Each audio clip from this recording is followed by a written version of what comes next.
first impulse is to run. And when there's no place left to run, pray. Pray like there's no tomorrow. Because for the people dying all around you, tomorrow will never come.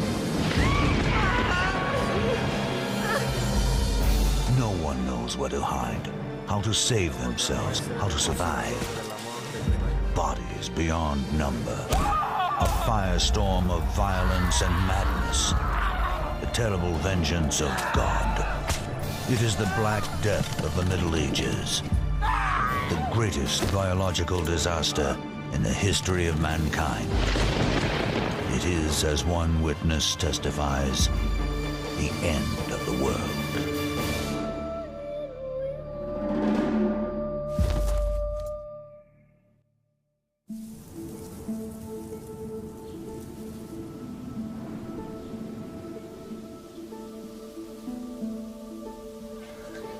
At the dawn of the 14th century, Western civilization is riding a phenomenal streak of prosperity. Europe has had 3, maybe 4 centuries of really good times. The church has been strong, various kingdoms have been strong, trade has grown, cities have grown, industry has grown, there haven't been any natural catastrophes, weather's been nice, population's been growing. It's really been a nice time for Europe. But this long expansion is about to collide with a new reality. Suddenly, global climate patterns shift. Temperatures plummet and crops fail. With startling swiftness, the Golden Age collapses and visions of the apocalypse come true. The 4 horsemen of the apocalypse have come. Famine hits, plague hits, war is all over, and death is all over. By the 1340s, war ravages the continent. The deepening crisis hits peasants hard. But nobles see an opportunity to make their fortune in the escalating chaos. At 33, Edward III of England is a seasoned ruler, and his island kingdom is not big enough to contain his ambition. In August of 1347, Edward's army wins an improbable victory at Calais over his much wealthier rival, Philip VI of France. Edward now controls much of the French seacoast, but the conflict is far from over. This is the beginning of the 100 Years' War, and which is really a world war as far as the Europeans are concerned. It involves everywhere: Spain, Germany, Italy, France, England. King Edward promises his daughter Joan to Pedro, the Prince of Spanish Castile. It is a match meant to extend his reach as far as the Iberian Peninsula. For a marriage between the 2 royal families will redraw the map of Europe and make Edward's line the mightiest in Christendom. Barely 15, Joan has never met her fiancé, nor has she ever been to Spain. Like any young girl, Joan dares to hope her father has chosen a handsome prince, perhaps even a kind one.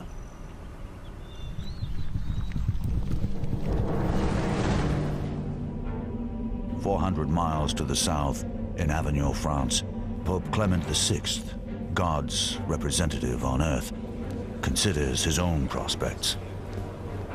For 1,000 years, his Holy Catholic Church has lorded over king and peasant alike, the greatest power in the Middle Ages. The religion of a medieval person was their life. It surrounded them. They thought nothing of going to church every day. Their life consisted of a lot of blessings which they attributed to God, and cursings which they kind of attributed to God too, although they blamed it on their sins. So their whole life was enveloped in this religious atmosphere. But in the 14th century, the church's seemingly impregnable facade begins to crack. Priests were coming under a lot of criticism for abusing their power.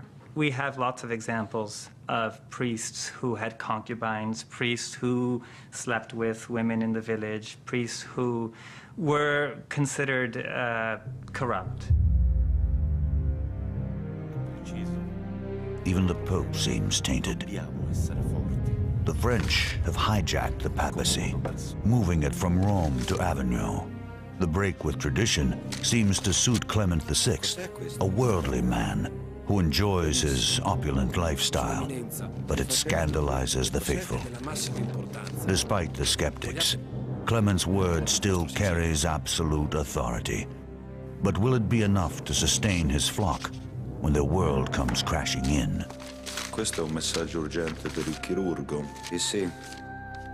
The one man who will prove to be his most trusted and courageous advisor is his personal physician, Guy de Chauliac. He's the medical practitioner of great renown. He had been in court medical circles since the reign of Philip the Fair around the turn of the 14th century, and now he is the attending physician, so to speak, of the Pope. In de Chauliac's world, religion rules science. So entwined are the two that a medical degree can only be earned with a master's degree in theology as well. But neither his medical texts nor his Bible will prepare de Chauliac for the horror to come.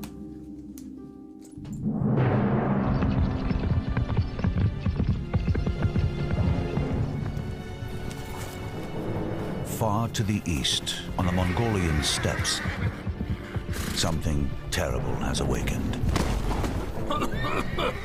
An invisible agent of death. Rumors fly that all of humanity is being wiped out in China, India, and the Islamic world. Interestingly enough, these rumors of origins in the East are accompanied by apocalyptic descriptions of the plague's origins. There were miraculous events that occurred, a rain of frogs, serpents, and so forth. There was a rain of hail and thunder and lightning, and then finally stinking smoke and thunder fell from the heavens. Before 1347, the Mongols seem unstoppable. Their dominion over the East has lasted nearly 150 years in an empire stretching from the peaks of Tibet to beyond the Volga River, and from Beijing to Constantinople. Essentially, they opened up trade between Western Europe and China. People could essentially follow routes that went through Central Asia, so that the second half of the 13th century in particular was a time for expansion of European trade toward the east. But as the Mongols make the world a better place for business, they also plant the seeds of its destruction. We have very valuable goods and cargo, such as spices and silk, passing along this overland route opened up by the Mongols through their unified empire. But of course, another commodity would have been plague. Relentlessly, the pestilence creeps across the steppes, wiping out whole villages, the bodies swollen with malignant sores. In this harsh wilderness, nothing goes to waste. Valuable goods like furs and blankets are always salvaged. The rest is torched, an attempt to kill the evil that caused this tragedy.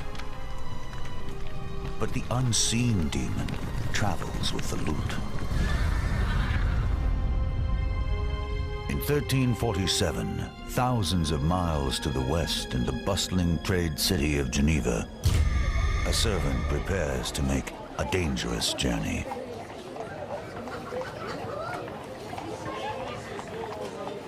In a society defined by the doctrines of the Christian Church, he is already at risk. His name is Agamlet, and he is a Jew. Jews had to have the explicit invitation and permission of the king to be in a town. They were, in a way that no other medieval person was, owned and directly dependent upon the king or a great noble like a bishop. At his lord's bidding, Agamot will venture hundreds of mountainous miles to Venice, where he can purchase luxuries which are unavailable in the common market stalls of his home. But his expedition also takes him into the darkest events of history. In England, a rider is approaching the end of another daunting journey. A troubadour, he has traveled for weeks, all the way from Spain. He is a gift from the Prince of Castile, sent to amuse his betrothed, the English Princess Joan.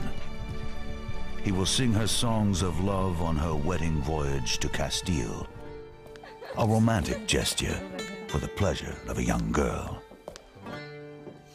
On the way to Castile, Joan and her entourage plan to stop on the French coast and visit their estate in Bordeaux.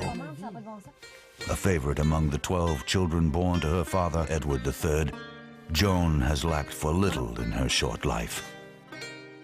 On this momentous voyage, her dresses alone require an entire ship.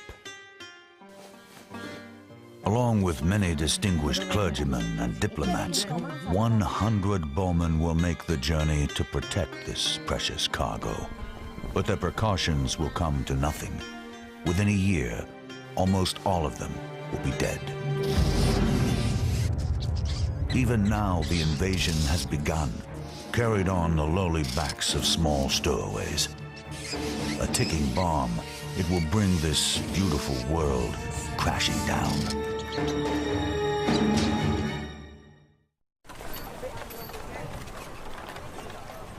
Trade routes opened by the Mongol Empire now encourage the spread of goods, people, and pestilence into the heart of Europe.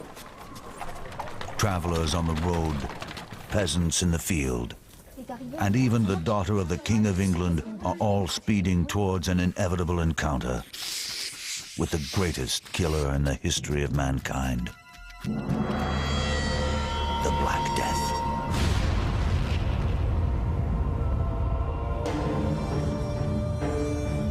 At the end of the Mongol trade routes lies the port city of Kaffa on the Black Sea, starting point for merchant ships en route to Italy.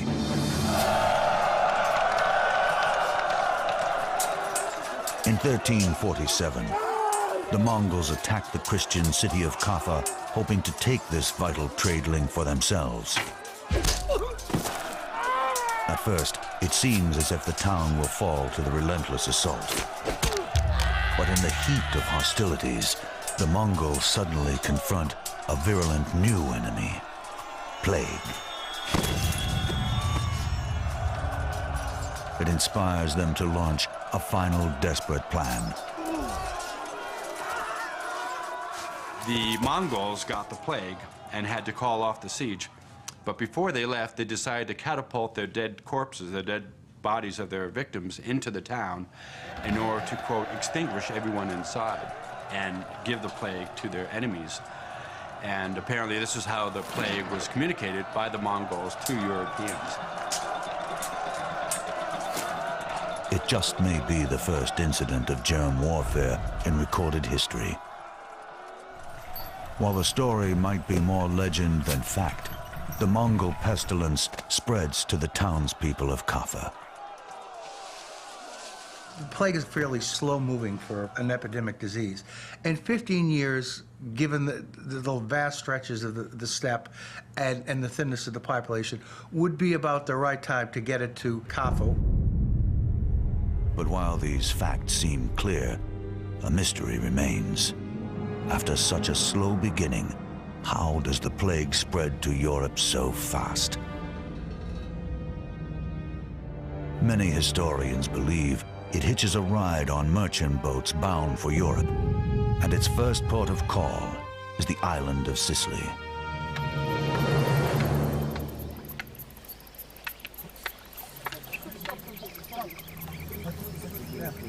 To the people of the shore and inlets of Italy, The waves have always delivered up the odds and ends of the Mediterranean storms. But this year, something different washes ashore.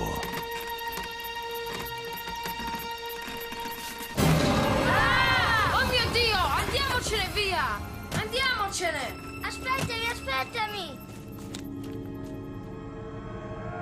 And in the towns, ships from the Black Sea sail into harbor, bearing something foul.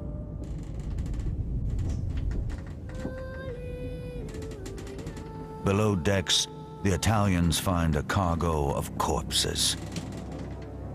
The few survivors are reported to have sickness clinging to their very bones. Mio Dio, che male è questo? When the townspeople realize the danger, they try to banish the plague ships from their harbor, but it is too late. The plague has already taken hold, and the dying begins. This is no ordinary illness. It is disgusting and painful. Its victims fall into terrible fever and dark despair. Initially, it would have been difficult to tell the early symptoms of Black Death from a very heavy flu-like, what we would consider to be flu-like symptoms, and fevers, chills, and a high temperature. And then there would be a second stage where there would be development of the welts, the swelling of the buboes.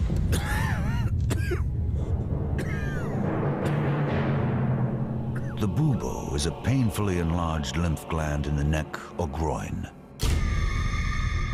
They become black and can swell to the size of an orange.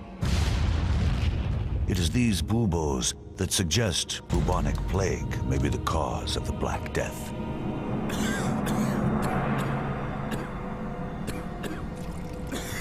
Its spread can be very, very rapid. It can cause septic shock. Your blood pressure will drop very rapidly.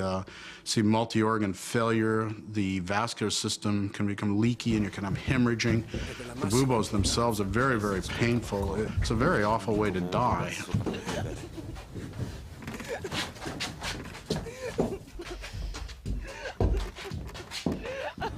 Like pioneers in death, the people of the Sicilian town of Messina soon discover that this new disease is not only awful, but also highly contagious. It quickly spreads within families, sowing terror in every quarter. This more or less struck out of the blue, and nobody had seen anything like this. So these people were like, they were like Columbus in the land of mass death. That's just what they were like. As the plague rages through the Sicilian town of Messina, the survivors have only one place to turn: the Holy Mother of God. Those still able to walk trek to her shrine 6 miles away and carry her back to the city. Santa Madre, proteggici da questa malattia in nome di Cristo. Despite their urgent pleas, the Virgin refuses to help them, according to the Italian chronicler Michele di Piazza. The arrival of the statue profited nobody. The Messinese were so loathed and feared that no man would speak to them or be in their company, but hastily fled at the sight of them, holding his breath. The visibility of the disease, it marks an individual out as having that disease, and that's very important in terms of creating a social stigma. Though the Sicilians shun their Messinese neighbors, they cannot outrun the disease. The mark of sickness leaps across the island with startling speed, and the horror has just begun. Already other Genoese ships from Caffa are landing on the Italian mainland. They bear furs, textiles, and rats, all fine purveyors of death. Like an avenging angel, the plague will sweep across an unsuspecting continent as the apocalypse begins.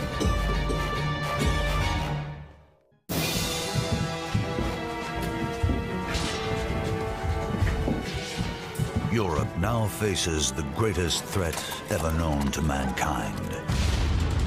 Swift and deadly, it seems to come from nowhere and everywhere. As it reaches Italian shores, people are utterly defenseless.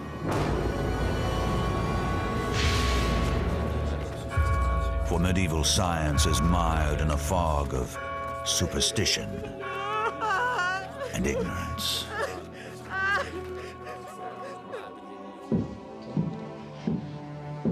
Guy de Chauliac is surgeon to Philip VI, King of France, as well as Pope Clement VI, who resides in Avignon, France. Renowned for his great intellect, he has been trained by the best physicians in Europe at the monastery in Montpellier. His techniques, like bleeding with leeches, are all designed to restore balance to the body. There actually were medical theories about the balances of elements, about what kind of balance the body needs in order to stay healthy. And the plague, from a medical point of view, was seen above all as a reversal of all the normal balances. Conveniently, an unusual alignment of planets directly precedes the outbreak. To the medieval mind, it is a logical explanation for the imbalance. The conjunction of the three planets, Jupiter, Mars and Saturn, that created noxious vapors within the air. And it was these noxious vapors that interacted with the individual constitution that caused somebody to succumb to the plague. This was the miasmatic explanation, or that the plague came from a miasma, an evil vapor. And I should emphasize that these explanations were not new. They were very old. And so entrenched that it is almost impossible for the medical community to depart from this way of thinking. Away from the elite power centers of Avignon and Paris, in merchant towns like Geneva or Venice, common people have less elaborate theories about the source of the plague. They've been indoctrinated since birth to believe that, like all blessings, curses all ultimately flow from God. In the Middle Ages, the entire logic of the relationship between God and the world involved God's punishing the world when the world sinned. Punishment is well deserved, according to 14th century Italian chronicler Gabriele de Mussis.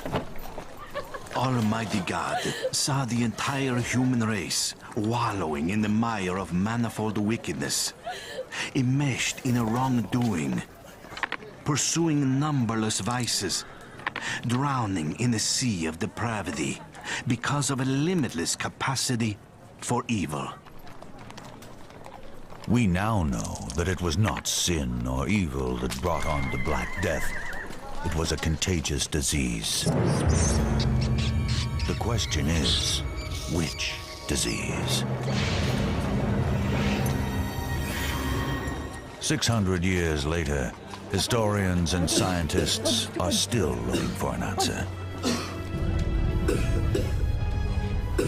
What the key question becomes is how those diseases become transmitted and propagated, and what is it in society that enables a set of different causes of death to emerge at one point in time.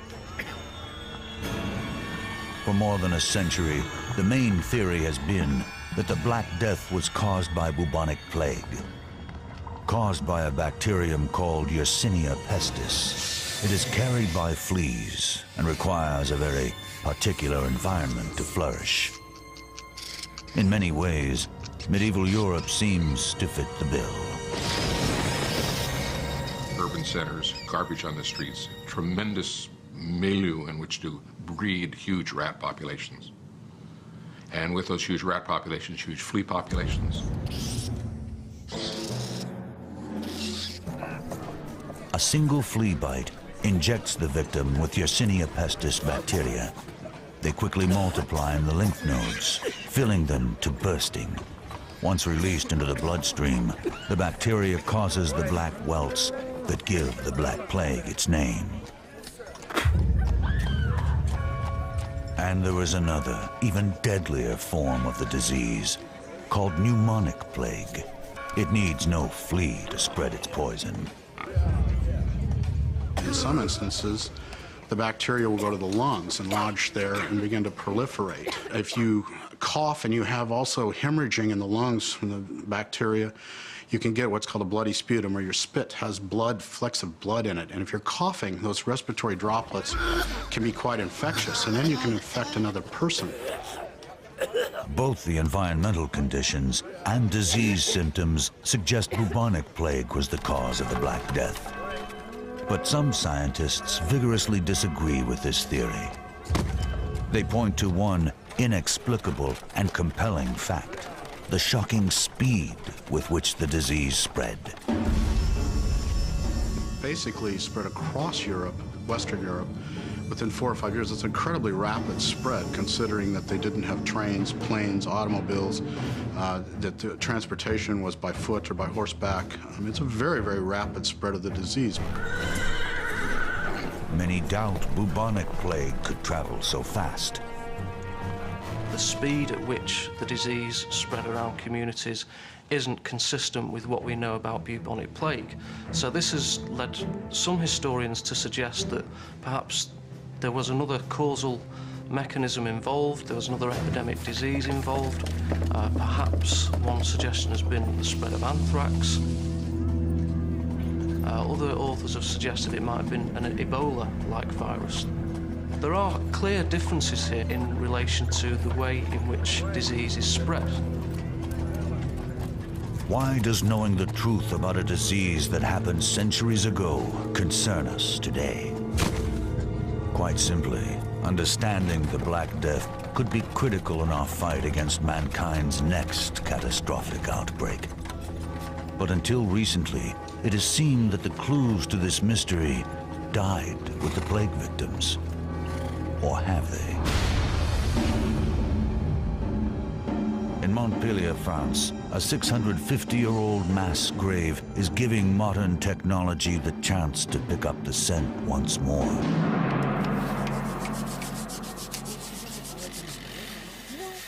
A contemporary team of French researchers exhumes the bodies of plague victims, breaking new ground in a new scientific frontier.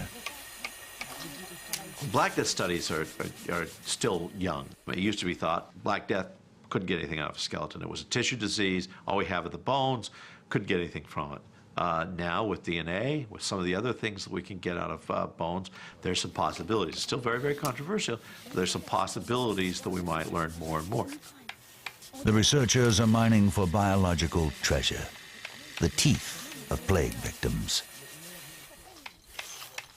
Like a locked box, a tooth seals in the DNA of organisms traveling in the bloodstream at the time of death, including, perhaps, the very agent of death.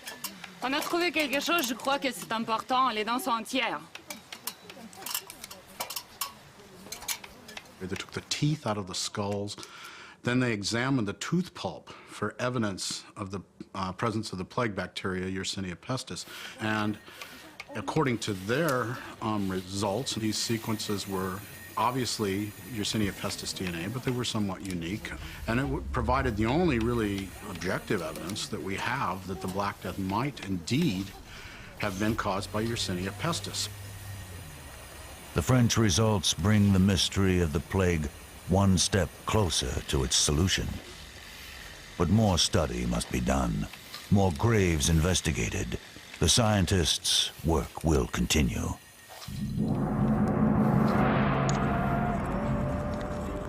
To Guy de Chauliac, eminent 14th century physician, the concepts of deadly fleas and bacterial DNA would sound as unlikely as ill-crossed stars and God's wrath sound to us today. Yet all he has are his charts of the stars and his own quick wits to battle the greatest peril the human race has ever known.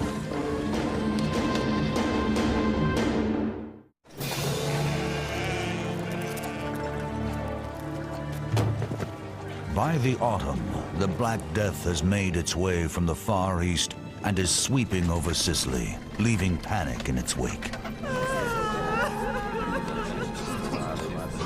It is a disaster without precedence, as if God himself has deserted his children.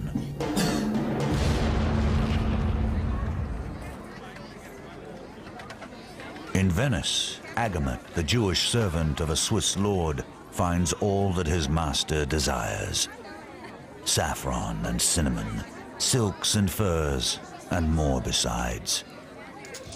For late in the year, merchant ships from the east arrive bearing a cargo of death. 14th century Italian chronicler Gabriele de Mussis gives voice to the horror of the sailors who have unwittingly brought the eastern catastrophe home. To our anguish, we were carrying the darts of death. We were spreading a poison from our lips even as we spoke. Of course, they didn't have any idea that the plague was spread by a bacterium, by a microscopic organism that can't be seen by the naked eye. But they did have a sense and a knowledge that the plague could be spread from person to person. As Agamot heads back to Geneva, the world behind him begins to fall apart. Venetians are dying at the astonishing rate of 600 a day.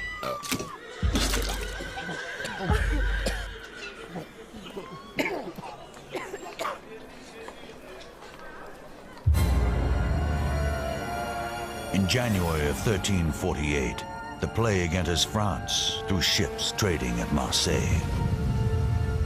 It sails over water to Spain. In Barcelona, 60% of the population perishes.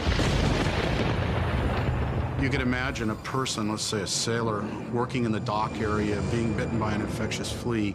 They would get on their ship, and then they could travel on their ship. And they wouldn't become sick for, again, 2 to 6 days.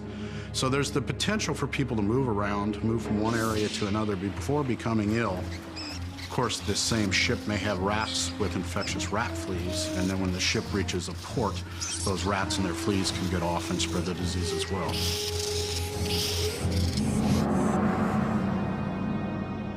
By early spring, the Black Death travels up to the mouth of the Rhone River to Avignon, where the Pope resides.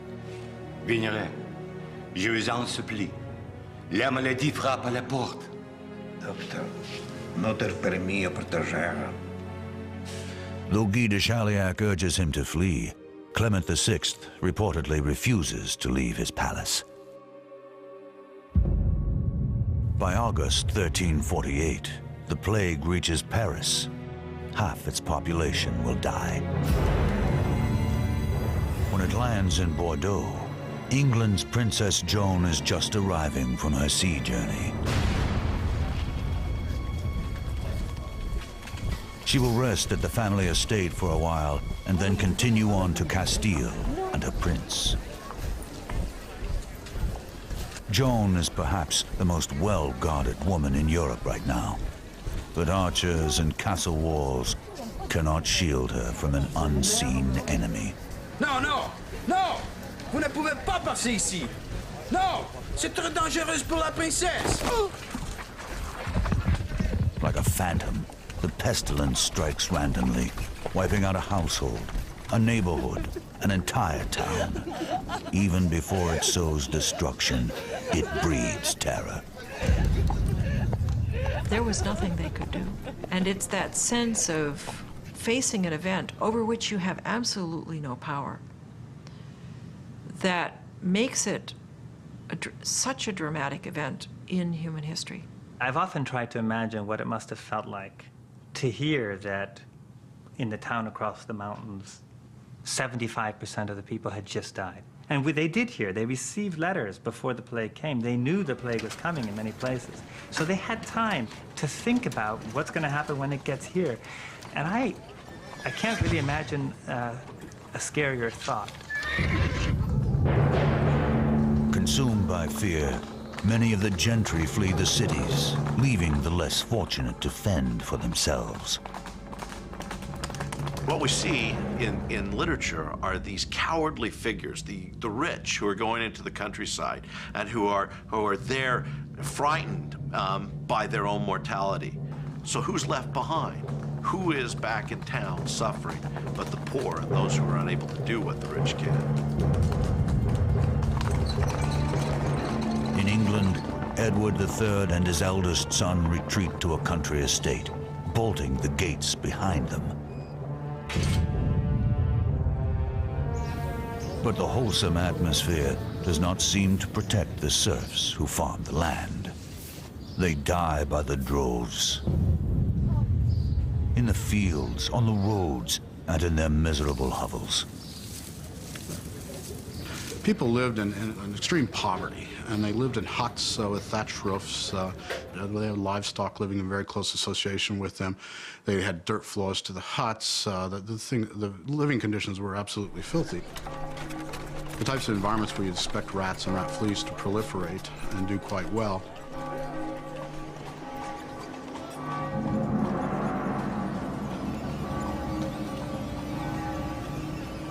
As conditions worsen, the church too seems to fail its flock. Fearing contamination, some priests refuse to administer last rites to the dead. Padre, mia Maria e la piccola Anna Maria hanno bisogno di lei. Lei stesso l'ha battezzata. For medieval people, to die without last rites is a more terrifying prospect than death itself. But as the death toll mounts and more priests succumb to the plague, the Bishop of Bath makes a startling suggestion.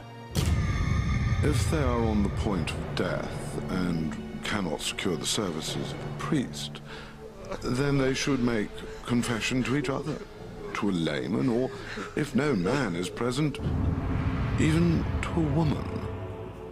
In these grim days, self-preservation usually wins out over heroism. Not even family ties can bind the healthy to the sick, as one of the great writers of the age, Giovanni Boccaccio, witnesses. Relatives were cared for not otherwise than dogs. They threw them their food and drink by the bed, and then they fled the household. One person would get sick first, the family might start to take care of them, maybe friends would come and help, but then others in the family would get sick, and you can imagine that very quickly people would abandon any attempt to help each other. When you have every third person dying, this of course is going to affect people's outlook and mentality. One of the responses would be fear. Am I going to be next? Is the plague going to strike me? Can I get the plague even from my father, my brother, my sister? The lack of compassion appalls Sienese chronicler Agnolo de Tura. Father abandoned child, wife, husband, one brother, another. For this illness seemed to strike through breath and sight. And so they died. The death rates were so high that basically people's faith was shocked or rocked to the core. Many of the teachings they'd been given by the church didn't seem to give them any comfort or seem to be applicable to the situation. Everyone was dying. It didn't seem to make any sense. The very fabric of society is unraveling, and no one seems to know how to weave it back together. This was God's vengeance on humans for their wickedness and sin. What better way to respond to that than by an extraordinary penance that would take away that sin? And so, in their terror, the people turn to religious zealots who whip themselves in a brutal imitation of Christ's own suffering. Their fanaticism will lead the crowds further into hysteria, persecution, and mass murder.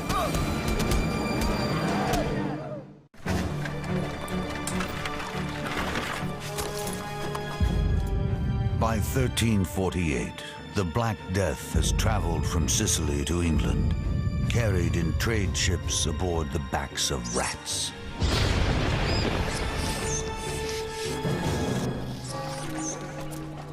Already it has claimed the lives of millions. In every village, in every farm, the corpses pile up in staggering numbers, creating a new crisis: how to dispose of the dead. If you lose 10% of 95,000 people, think about that. That's 10,000 people. How do you bury 10,000 people that have been lost in a very short period of time? Where do you find the people to take them? Where do you find the people where do you find the carts to take them? The only people who were willing to carry away the dead were these very rustic, uncouth men or women who came down from the mountains or from the surrounding countryside, who were willing for very high fees to take away the dead and have contact with the dead.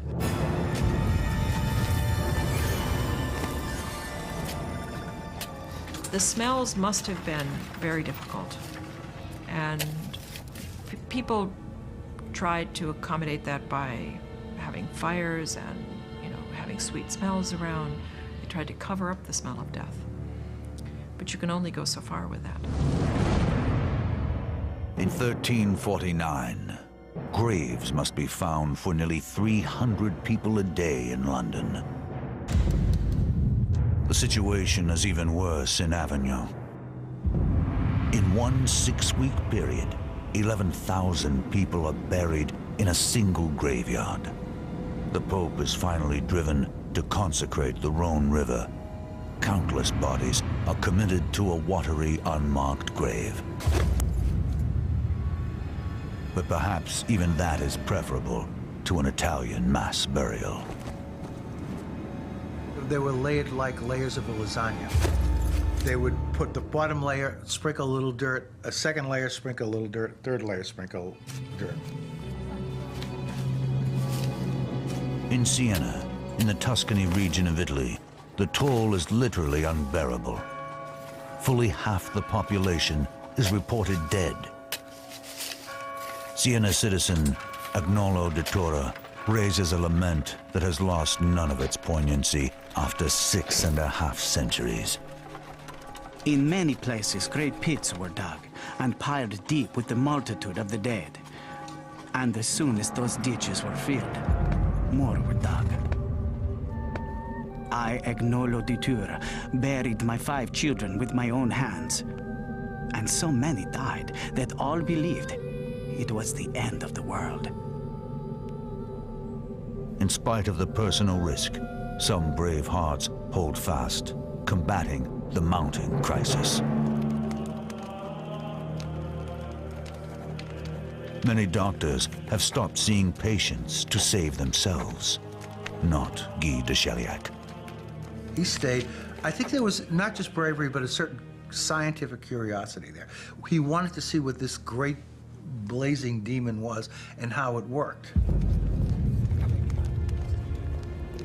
Guy de Chauliac seems to do what a more modern medical practitioner would do, which is he doesn't understand the disease. So he takes part in helping individuals with the disease until he gets it, and then he writes about it. In his remarkable journal, the careful surgeon catalogues all the symptoms of the disease while making note of which treatments seem to be most effective. In the summer of 1348, Guy de Chauliac is said to have prescribed fire itself as a preventative for Pope Clement VI. 4 great basins of oil and wood are set ablaze on either side of the Pope's throne, a fortress of flames against the ravages of the plague. It gives us this image of the Pope running from society, so to speak, sequestered in an interior room that is now blazing hot with fires built up around him. Clemens formed his own hell, if you will, in order to keep out of plague's reach.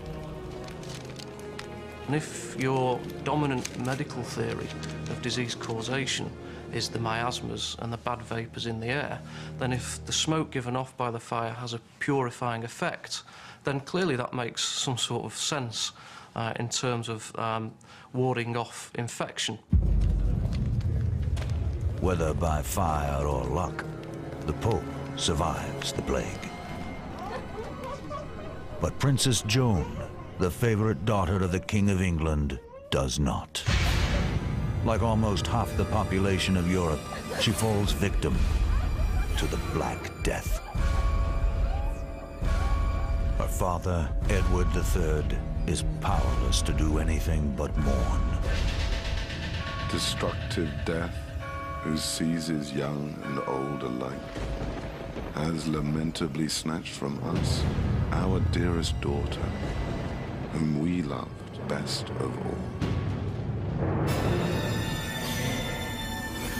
All the trappings of authority just disappear, and you see one human being, one grieving human being, and he's speaking to another person, and it's a voice that's immediately recognizable 700 years later, despite the trappings of authority. All authority, medics, clerics, nobles, fail. And so the masses turn elsewhere for salvation. Along the Rhine region of Germany, the faithful decide to take matters into their own hands.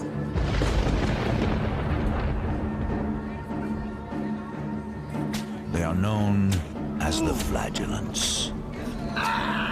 Fanatics who think they can win God's mercy by imitating Christ's bloody passion.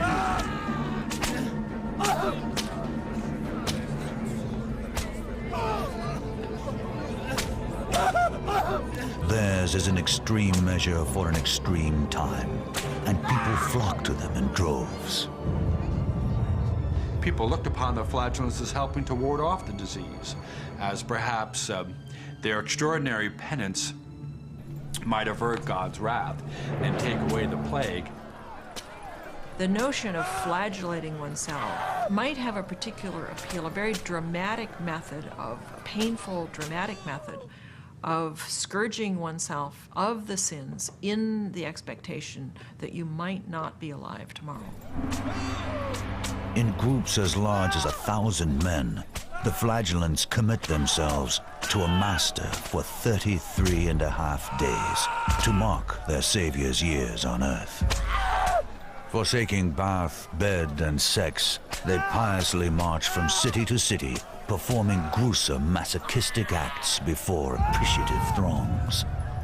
In his journals, the French chronicler Jean d'Yvennet writes, "The penitents scourged themselves with whips of hard-knotted leather with little iron spikes.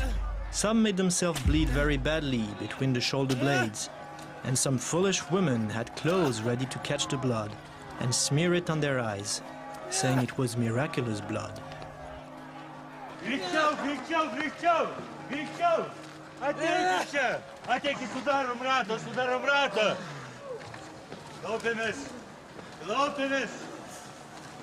Ar esate pasiruošę kentėti už savo nuodėmes, kaip kentėjo mūsų išganytojas? Pope Clement VI, however, feels threatened by their growing influence. The Flagellants were suspected by the organized religious establishment. Their coming to a place often created a lot of commotion, and sometimes it was accompanied by even movements against the town authorities or other groups. Religious reform, too. As the plague progressed, one senses that all the institutions in medieval society, including most notably the church, were shown to be as, the plague showed them to be as powerless as, you know, they were just like everyone else, as the poorest peasant. This juggernaut will be hard to stop. The medieval masses are ready for a miracle, and the Flagellants seem ready to deliver. That's what the flagellant processions and the sermons that attended them created. This moment of heightened, messianic, apocalyptic, now is the time expectation. In 1348, a maelstrom of hate more vicious than even the Black Death itself erupts. Shock gives way to a witch hunt. Someone must be responsible for this catastrophe, and they should pay. In a torrent of hysteria and fear, the crowds target the helpless and innocent in a bloodbath of biblical proportions.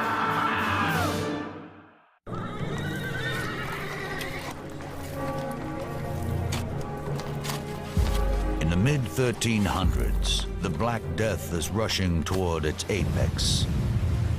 Already it has cut a path of destruction from Sicily to England. Convinced that God is punishing the world for its wickedness, the towns set out to purge themselves of all forms of sin. The first thing they would do is pass urban reform ordinances. No gambling, no swearing, put the prostitutes out in a house in the countryside, clean up your act. Maybe that will avert the plague.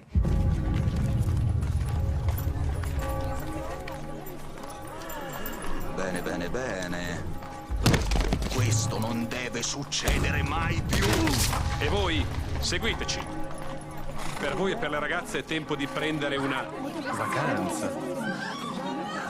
In many towns, like Pistoia, Italy, town fathers combat the plague with new laws, changing the treatment of the dead. Ordinanza numero 3. I cadaveri non potranno essere rimossi dal luogo della morte prima che vengano chiusi in una cassa di legno. Ordinanza numero 5. Che nessuno abbia l'ardire di portare cadaveri all'interno della città. Ordinanza numero 30. Durante i funerali le campane non potranno essere più suonate. The tolling of the funeral bell, once a comforting sound to mark the passing of a loved one, has become an incessant reminder of a world gone to hell.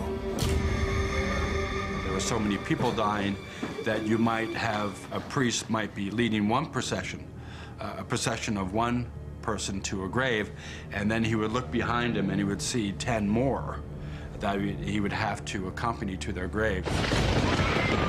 So there was a mass death, so much death, in fact, that people, in a sense, became inured to it or hardened to it, that now funerals became the occasion of witticisms and jollification.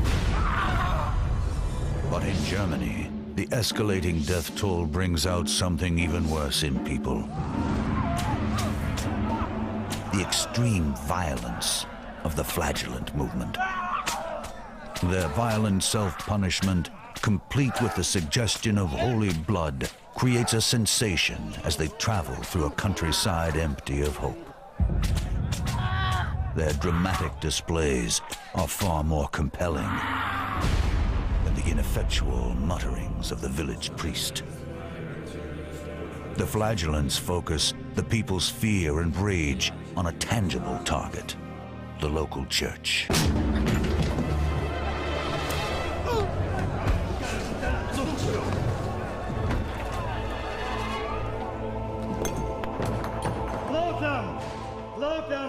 Believing their bloody sacrifice earns them God's grace, flagellants claim to perform Christ-like miracles. Some flagellants believed that dead babies or dead children could be revived in their midst. There's also a famous story of a cow talking as a miracle ascribed to the flagellants.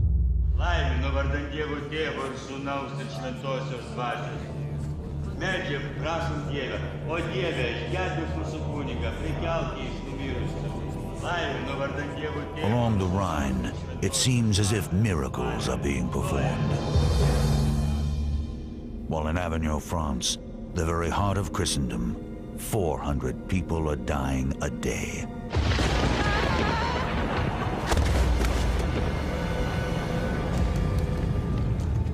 Pope Clement VI knows the flagellants pose a dangerous threat to his authority, but his cardinals urge him not to do anything hasty.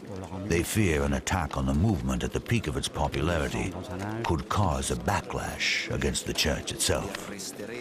There's an interesting dynamic between the popular attitude towards the flagellants and the authorities' attitude towards the flagellants. The authorities tended to take a hostile stance, but the people, on the other hand, seemed to have supported the flagellants, largely because they associated their arrival with a warding off or averting of the plague. Clement can do nothing to quell the insurgency. And the movement is about to take its ugliest turn. These processions could be experienced by ordinary people, ordinary Christians, as a totally transformative moral experience that uplifts them and that makes them feel that they have the strength and the energy to make their city or their town a better place, whatever that takes. It may take swearing that you'll never gamble again. It may take throwing the prostitutes out of the city. It may take expelling the Jews or even burning them. The Jewish merchant Agamet has traveled through hundreds of miles, devastated by the plague. But ahead of him waits a greater horror, a bloodbath of epic proportions. It's human nature, I suppose, to look for a scapegoat in times of crisis. Jews always seem to be the scapegoat, and in the Black Death they were as well.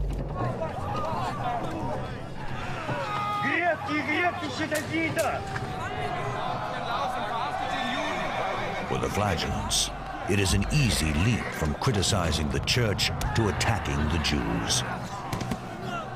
For to medieval Christians, no one offends God more.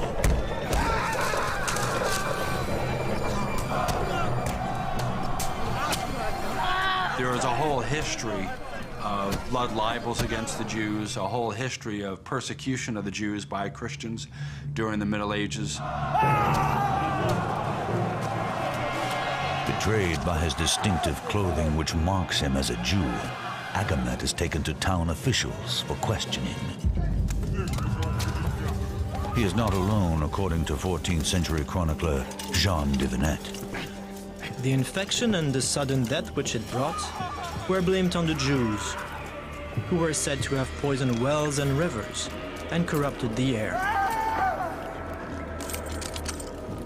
Ein Beutel, den dir der Rabbiner gegeben hat. Was war denn eigentlich im Beutel drin? Ich habe keinen Lügner. Von keinem bekommen. Lügner. Von keinem. Du hast Flüsse vergiftet, nicht wahr? Ich schwöre. Lügner. Lügner. After hours of torture, Agamet breaks down.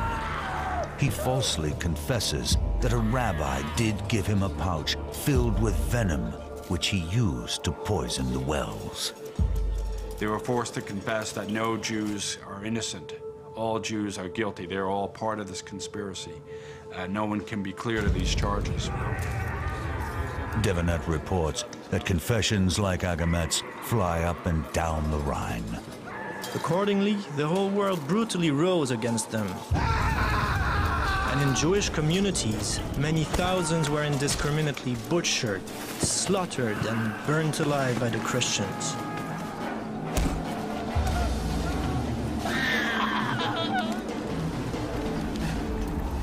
What's poisoning us is the Jew's presence itself. That the Jew's presence is a moral failing. It's our sin to tolerate them, and this is what's bringing this punishment. As Pope Clement VI pointed out at the time, Jews were dying in equal number to Christians, so it was fantastical to argue that Jews were poisoning people during the Black Death. The Pope's pleas fall on deaf ears.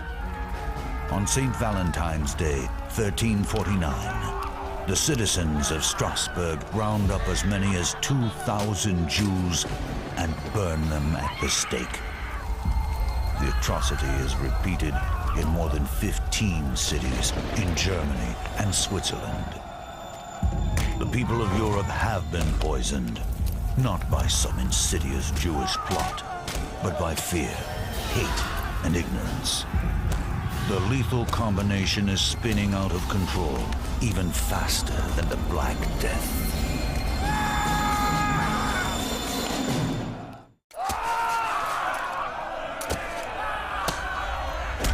In the winter of 1349, Christians in Germany, France, and Switzerland turn on their Jewish neighbors in a horrific massacre intended to appease an angry God.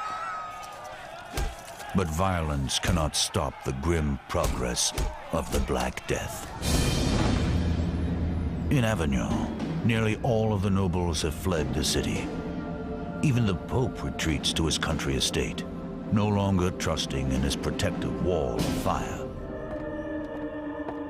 Only one member of his court stays behind, the renowned physician Guy de Chauliac.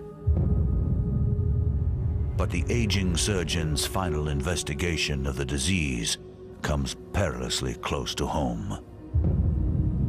Guy de Chauliac continued to make the rounds during the plague in Avignon, to the point where he himself came down with the illness. And even on his deathbed, he doesn't quite know what it is that we've got. But he's willing to help people. He's willing to try. De Chauliac's heroic commitment to his patients has brought him to the brink of death. No one knows better than he how slim his chances of recovery are. As the heroic doctor struggles for his life in France, the flagellant movement in Germany starts to fall apart.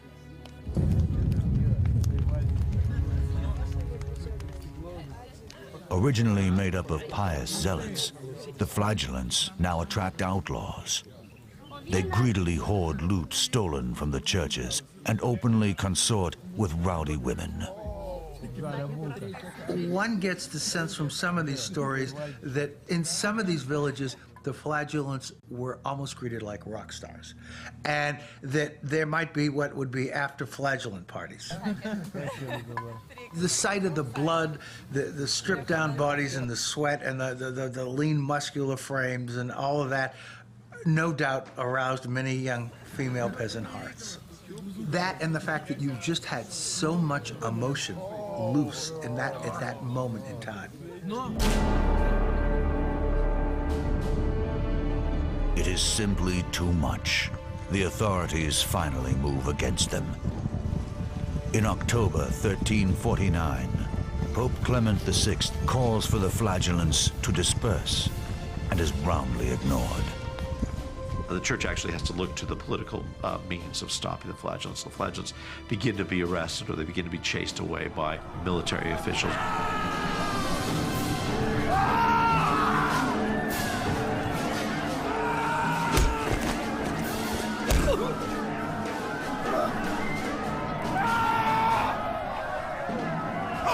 Some masters, now called Masters of Errors, are even seized and beheaded.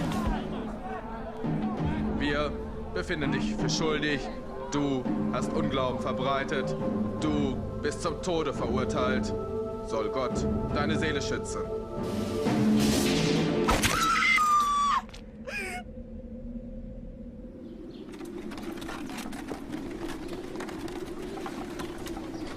Even with the flagellant movement broken, much of Europe remains violently hostile to the sadly diminished Jewish community.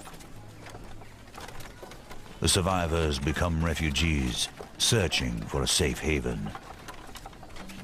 In most of Europe, France, England, large parts, many German cities, had no Jews by the end of the 14th century. They'd expelled them or killed them. But in some places, Jews were being given greater protection by monarchs and invited to settle, and one of those places is Poland. In 1349, Poland is ruled by King Casimir the Great. The legends are that he fell in love with a Jewish woman called Esther, and it was out of love for her that he issued this bull of protection to the Jews of Poland and invited more Jews into Poland. One of the ironies is it pushed the German Jewish community toward Poland. And 700 years later, that sort of came full circle again with the same group of Germans. In the winter of 1349, the plague pushes north to the Scandinavian peninsula. By the time it reaches Russia, 2 years later, the crisis is over in France.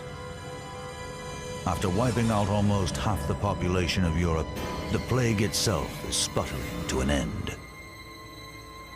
Infectious diseases have these natural cycles that they go through until that cycle is broken, either by human agency or by, for example, a change in virulence of the infective organism itself. As the Black Death proceeded and as the humans began to die, and society, that it was falling apart, basically, it's possible that the human numbers drop down below a certain level and that these outbreaks can't maintain themselves. The magnitude of the final death toll is so vast that it strains the human imagination. I think the plague was unprecedented in the scope of its mortality, and I'm of the opinion that the mortality was higher than most scholars are willing to accept. I believe that the average mortality was close to 50%, not a third or 30% as most scholars claim. Urban centers and religious communities have suffered most. 60% of Venice has been swept away in the epidemic. In Avignon, half the citizens are dead. At the monastery in Montpellier, where Guy de Chaliac received his training, only 7 of the 140 original monks are left. England is reported to have lost fully 2 million souls, a third of its total population. But Edward III, King of England, survives, as do other nobles who've taken shelter on secluded country estates. There's a somewhat lesser death rate among the upper classes, partly because they could move. They could leave an urban area, they could leave a town, they could go out. Their castles or their manor houses might provide an environment that was a little less conducive to the contagious nature of plague. Pope Clement VI, who deserts Avignon during the worst outbreak, is also alive and well. More amazing is the recovery of his surgeon, Guy de Chaliac. His journals record his words. Towards the end of the plague, I developed a fever with a swelling in the groin. I was ill near on 6 weeks. When the swelling had ripened, I treated it with figs and cooked onions mixed with yeast and butter. I escaped by God's grace. Oh, c'est un miracle, mon ami. Il faut que nous allons prier. But for many, survival comes with a terrible cost. Having lost so much, they question whether life is still worth living. Ibn Khaldun, a 14th century Arab historian, fears that evil times are ahead. The plague swallowed up many of the good things of civilization and wiped them out. The entire world changed.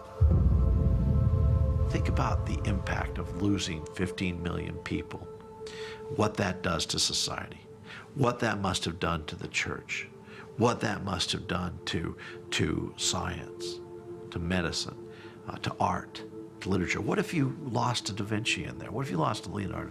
What if you lost a Michelangelo because of the Black Death?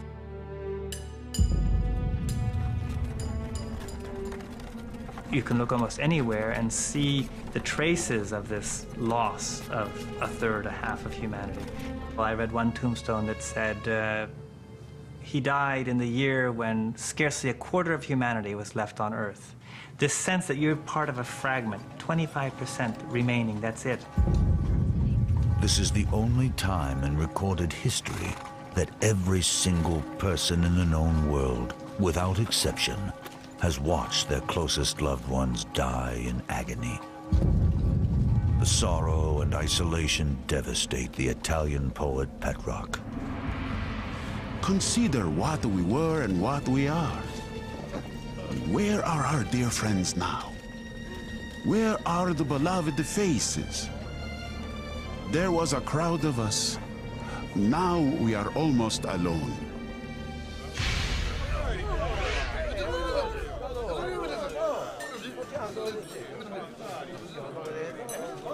But for some, rather than sorrow, the plague brings the opportunity for looting, drinking, and brutality. In the empty houses of the dead, wild excesses overflow. Giù le mani da lei! Quella è la mia donna! Maiale!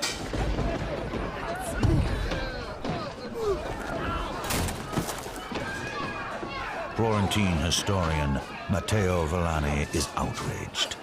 Men gave themselves to the most disordered and sordid behavior more than ever before. They rushed headlong into lust.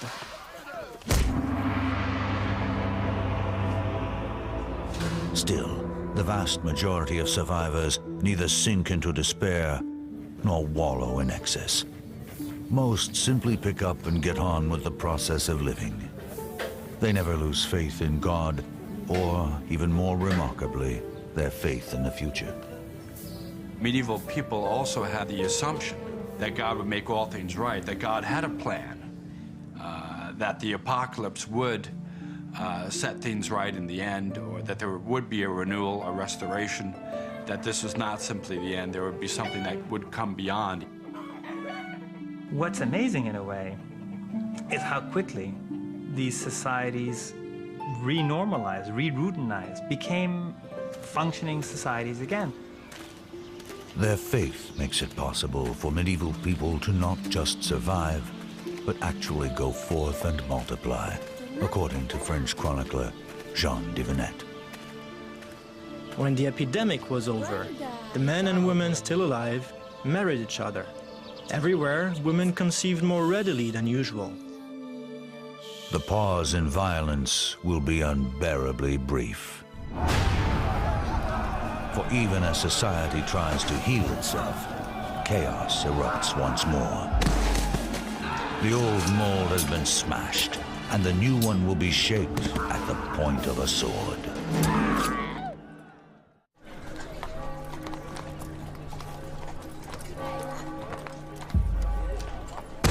In all of human history, only a few events are watershed moments, when everything can be identified as either coming before or after.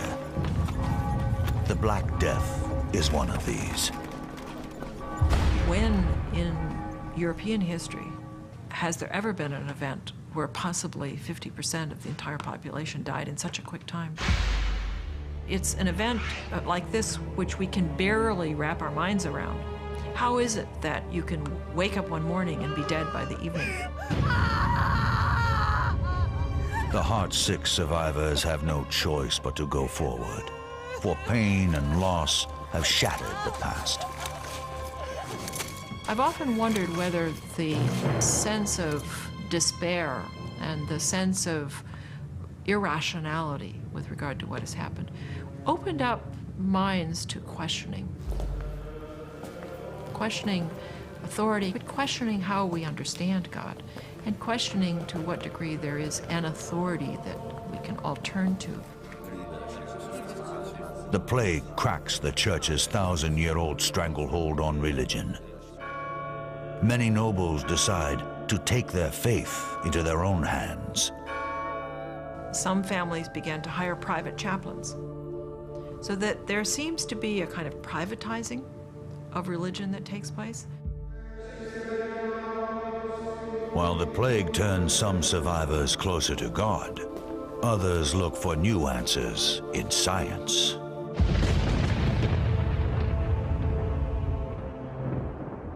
In Avignon, France, plague survivor Guy de Chaliac is driven to write his masterpiece, the Chirurgia Magna, or Great Surgery. The authoritative text of Western medicine for the next 300 years.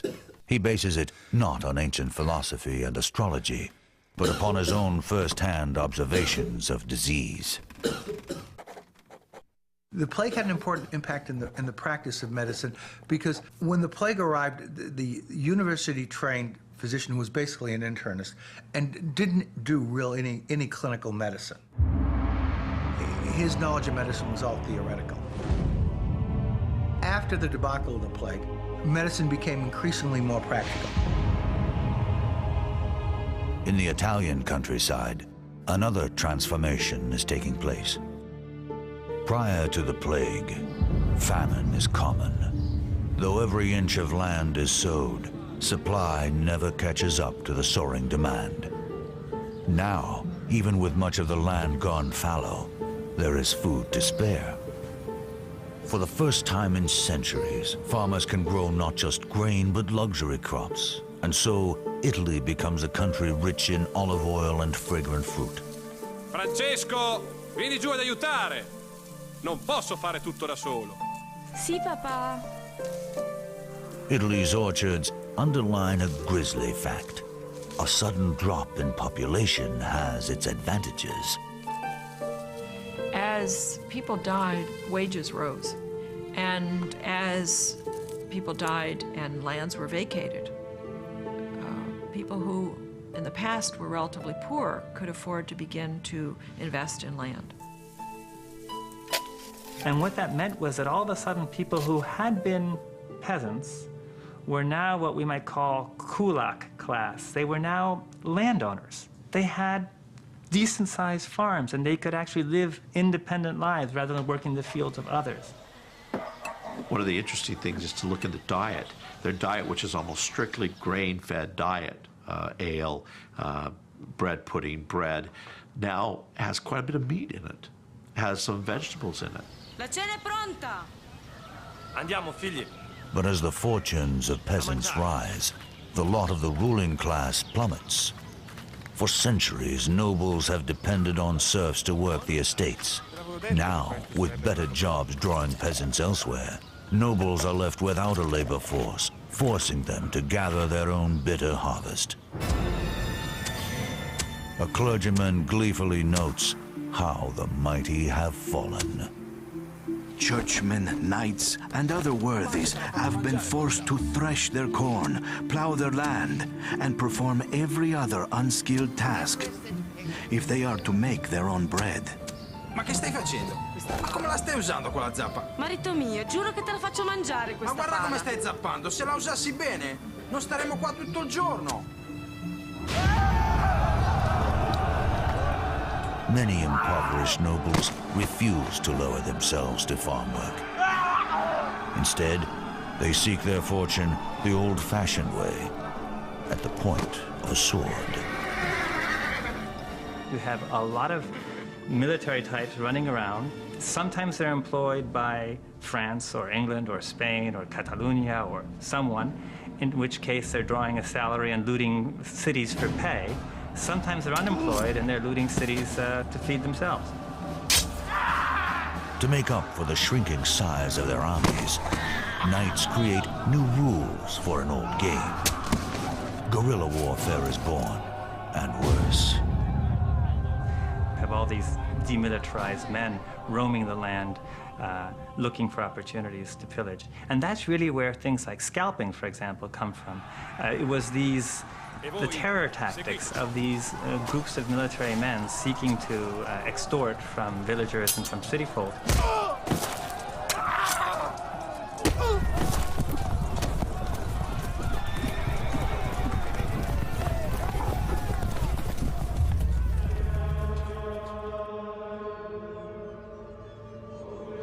The repercussions of a smaller workforce ripple into the more peaceful pursuits of commerce and industry as well.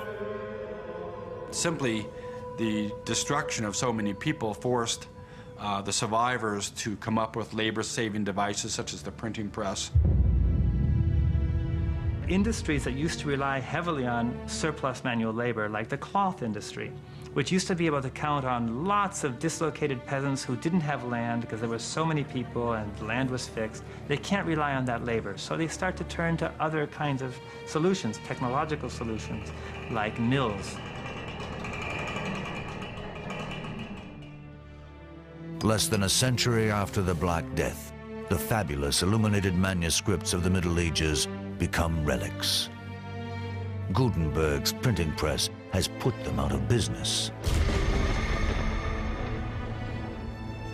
All the industries that we really associate with later processes of industrialization start to emerge in the late 14th century, and you could argue that they emerge partly as a response to the labor crisis precipitated by the plague.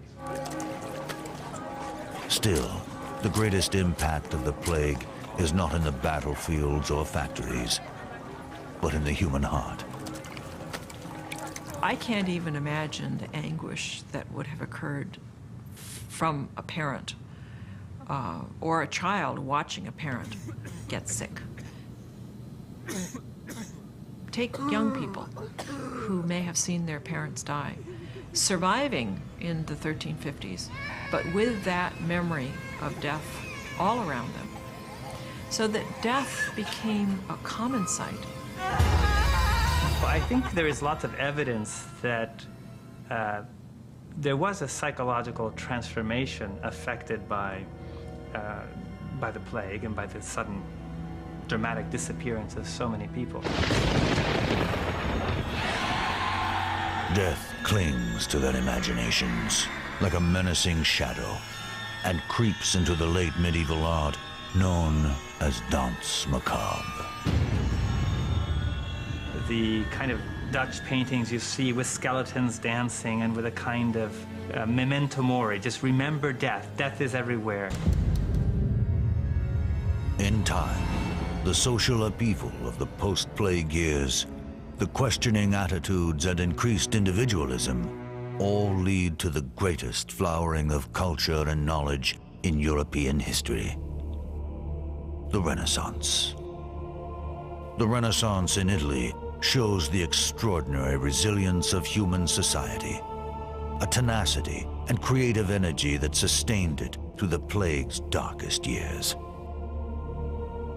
It was as if Europe had suddenly switched off and then back on again. And the Black Death had done that. But today, many scientists wonder how well modern society would emerge from a similar cataclysm. For killer microbes still exist in remote regions, waiting for a host to take them to our modern population centers.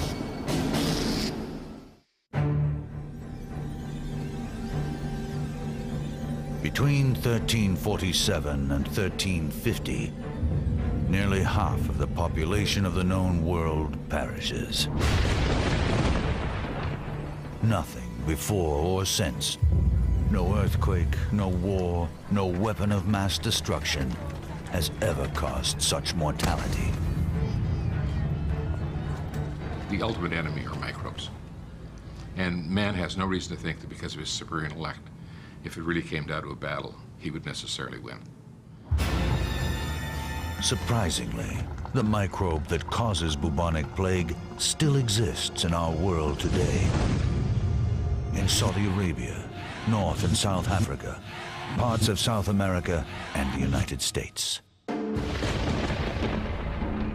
In 1900, the microbe hitches a ride from its perennial breeding grounds in China aboard merchant ships to California, spawning an outbreak of bubonic plague in the United States. From the west coast, it travels inland, where it finds a fertile new host population, the rodent communities of America's deserts and grasslands. It's in the southwestern part of the United States: Colorado, New Mexico, Utah, California, some in Texas, Arizona. It's mainly in ground squirrels, chipmunks, prairie dogs, small rodent animals. It can infect other animals, and particularly cats. Cats, like humans, are very, very susceptible to plague, and they can develop plague pneumonia with cough. And they can spread the disease then to people. If the pet owner is handling the cat, has the cat up in their face, and the cat's coughing, they can get what we call primary pneumonic plague, which is acquired by inhaling the bacteria.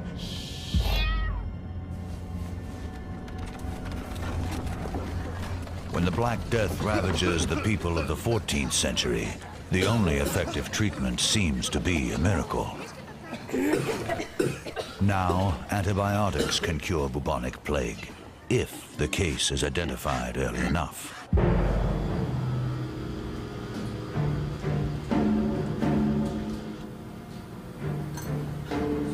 Began immediately tracing contacts, looking for whoever might have been in contact with this person might have been exposed.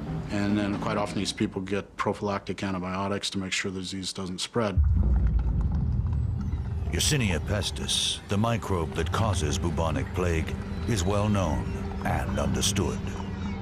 What worries disease watchers are the unknown microscopic killers. Diseases poised to emerge and spread through modern populations. Things entering into the food chain, things changing hosts that you'd never dreamed would change hosts, things appearing in unlikely areas.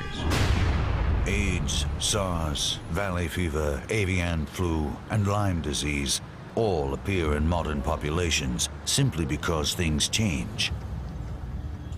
Microbes are given an opportunity and they take it.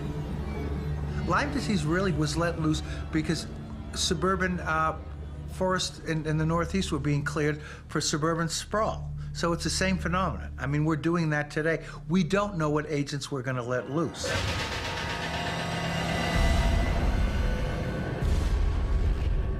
What if Ebola virus established a new home in the East Coast of the United States? That could be pretty awful. It's untreatable. It's unfortunately spread from patients to caretakers. It's the family taking care of them, the doctors, the nurses that come down with that disease. And it's a very frightening disease in that respect. In medieval times, the Black Death comes from a remote area and then spreads along trade routes to the entire civilized world with startling speed. Microbes traveling now can go much further and far faster. When you think of the 24-hour period of travel, you realize that any virus in the world, anywhere, can be right here in this living room within one incubation period. It doesn't have to transmit to anybody, doesn't have to go through a fleet, it doesn't have to do anything. Looking at the plague, there are a couple of things that jump out that parallel our situation.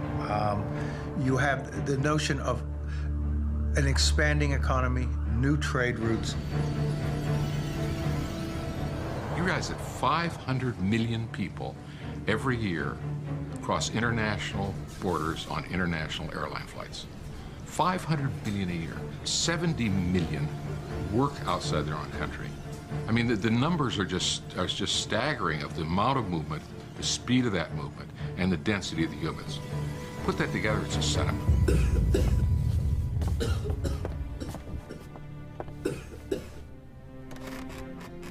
Hampered by religion and superstition, medieval scientists like Guy de Chauliac are hopelessly unprepared for the Black Death. Many experts fear that when confronted with a catastrophic epidemic, modern science will be equally surprised. If you took something like the plague of the 14th century, where people are dying in their homes, in the streets, and all over the place, I'm not sure we'd handle it. I hope we'd handle it better, but I'm not sure we'd handle it terribly much better than the people of the medieval period did. We don't have a lot of redundancy in the system. We don't have surge capacity, as they call it. If something goes wrong, you know, the capacity is not there to really handle it. There's absolutely no way that organised health systems could cope with an epidemic of the proportions of the Black Plague. In the end, history can only tell us what has come before. Terror and violence. Heroism and self-sacrifice. Restoration and renewal. These are the legacies of the Black Death. The plague is a kind of mirror in which we can actually see how a society coped with a clear medical human disaster. When that mirror is held up to our own times, the vision is cloudy and troubling. For man's ultimate enemy is still out there somewhere, no less deadly than it was 650 years ago. That it will awaken is certain. That we will be ready is not.